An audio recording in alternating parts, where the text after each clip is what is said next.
Kay mahiligo lagi tag fry. Ug doon na po to'y mga na-harvest nga saging. Nangununaan dahil ako maghimo og ketchup. Usa jud din sa condiments nga di mawa sa atong kusina ang ketchup. Ato anang gihugasan pag-aya atong saging dihang. Syempre hinog jud atong kinahanglanon ni ani. Kani nga saging abunda po kay ni siya og barato ra po din siya og bagay kay ni himuong ketchup. By the way, harvest ra po ni namong kani nga saginga. Kay di lagi maato og kao para po di masaya himuon taning ketchup. Og mao ni ang atong mga lamas nga gikinahanglan. Kibali 15 pieces ako ang nagamit ni ani. Ato ana siyang gimash. Pwede ra po i-blender ni nato.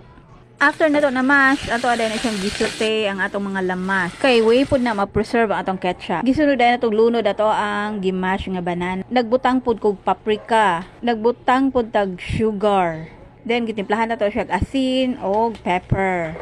Para po dunay umami flavor, nag-add po tag soy sauce o oyster sauce. O nag-add po dahil tag suka o water dihang. Continue jud atong pag-aukay ni ani para dili magpilit o masunog atong gihimo nga ketchup. Atong kayo ni ani low to medium heat. Ang atong panimpla ni ani depende ra pod sa atong panglasa. Pwede ra kayo na to adjuston. Ug para mas smooth ang yung texture, ako siyang gi-blend. After na to na blend, mao na ni ang ato ang nahimo nga product. Ready to use na ang ato ang banana ketchup. Kani atong homemade nga ketchup, makasiguro jud ta pure o natural atong mga ingredients nga gipanggamit.